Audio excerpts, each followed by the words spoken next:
Yusufu ameshasikia ya kwamba Mariamu ana mimba, na baada ya kusikia Mariamu ana mimba, katikati ya mawazo yake na fikra yake, Yusufu akakaa akaanza kutafakari namna ambavyo atamwacha Mariamu.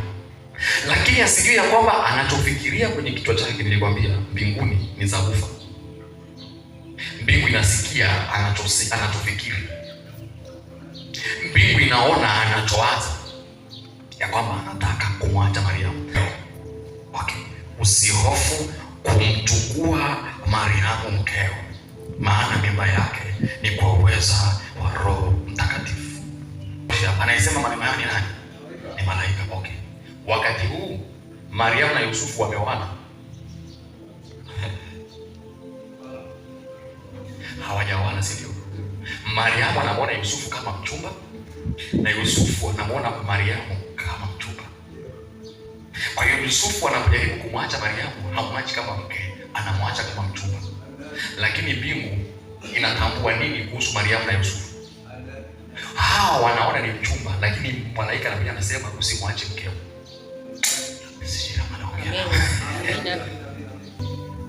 Yusufu anaona ya kwamba anaacha mchumba,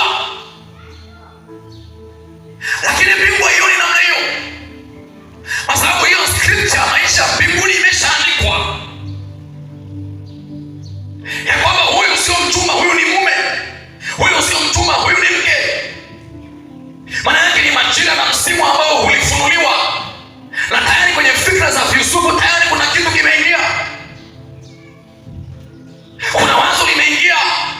Haimiliwe, maana yake haimiliwe Mungu. Wakati huu Yusufu, malaika alitumwa ili nyakati zake na yale majira yasipitishwe. Lakini nataka nikwambie, yakipitishwa Yusufu angeoa mtu mwingine, Mariamu angeolewa na mtu mwingine, lakini uwe na hakika ya kwamba katikati hizo familia, iwe ya Mariamu uwe na Yusufu, asingezaliwa Yesu.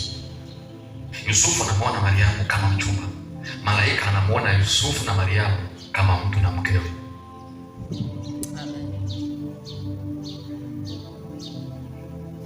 Wakati nikitafakari hivi, nikijiuliza ni watu wangapi tulishawahi kuomba ombi ya kwamba Mungu nionyeshe kwa wakati huu nilionao, kwa miaka 20 nilionayo, kwa kalenda ya mbinguni inasomaje?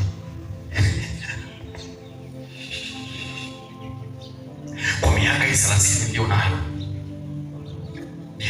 kwa miaka 30 ya mbinguni ambayo imeandikwa kuhusu mimi, je, niko hivi sawa na huko ilivyo?